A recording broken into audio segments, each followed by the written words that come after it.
శ్రీ లలితా సహస్రనామ శ్లోక వివరణ శ్లోకములు 84, 85, 86. సద్యప్రసాదిని విశ్వసాక్షిణి సాక్షివర్జిత షడంగదేవతాయుక్త షాడ్గుణ్య పరిపూరిత. 383వ నామము ఓం సద్యప్రసాదిన్యై నమః. సత్వరమే ఫలాలను ప్రసాదించు తల్లికి నమస్కారములు అని అర్థము. పైన చెప్పిన రహోయోగం రహస్తర్పణాలచే జగన్మాత వెంటనే ఫలాలను ప్రసాదించునని భావము.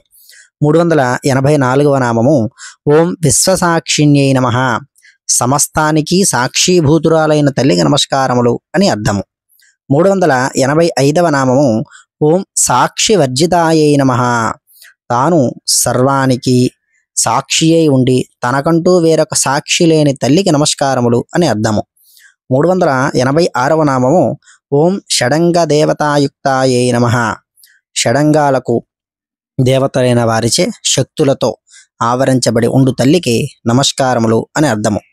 హృదయం, శిరస్సు, శిఖ, నేత్రం, కవచం, అస్త్రములు అనే 6 షడంగములు వీటిని 6 షడంగములను పిలువబడతాయి. వాటి అధిదేవతలతో లలితాంబిక ఆవరింపబడి ఉంటుందని ఈ యొక్క పదానికి అర్థం. 387వ నామము ఓం షాడ్గుణ్య పరిపూరితాయై నమః. షడ్గుణాల చేత పరిపూర్ణులైన తల్లికి నమస్కారములు అని అర్థము. షడ్గుణాలు అనగా ఐశ్వర్య, ధర్మ, యశ, శ్రీ, జ్ఞాన, వైరాగ్యాలు అనే 6 షడ్గుణాలు అని ఇక్కడతో 84వ శ్లోకానికి అర్థం పూర్తయింది.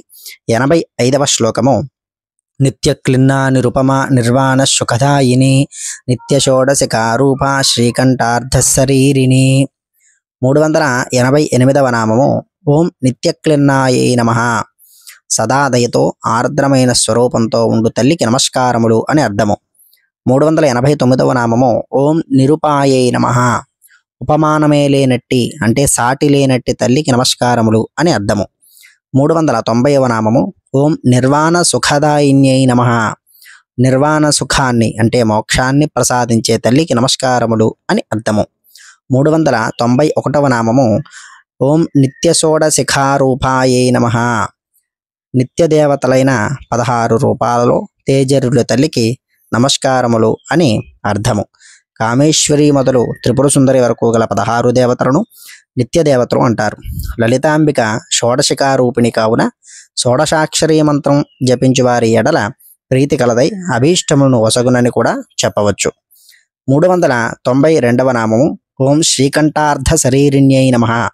శ్రీకంఠుని అంటే శివుని యొక్క అర్ధ శరీరం పొంది ఉన్న తల్లికి నమస్కారములు అని ఈ 85వ శ్లోకానికి అర్థముగా చెప్పుకోవచ్చు. శ్లోకము 86 ప్రభావతి ప్రభారూప ప్రసిద్ధ పరమేశ్వరి మూల ప్రకృతి రవ్యక్త వ్యక్త వ్యక్తస్వరూపిణి. 393వ నామము ఓం ప్రభావత్యై నమః.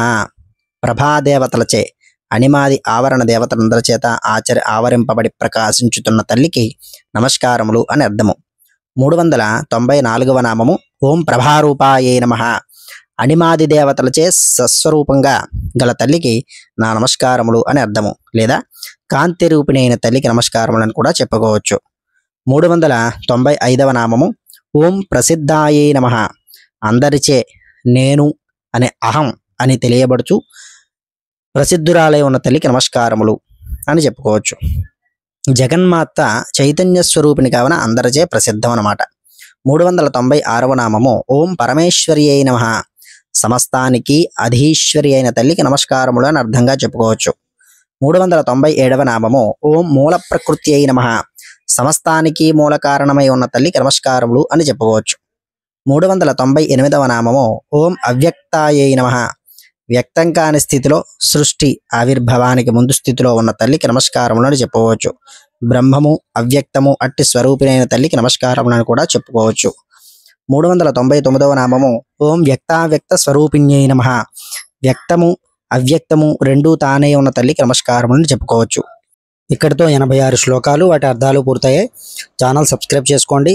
మరొక శ్లోకము అర్థములతో మరో వీడియోలో మిమ్మల్ని కలుసుకుంటాను. స్వస్తి.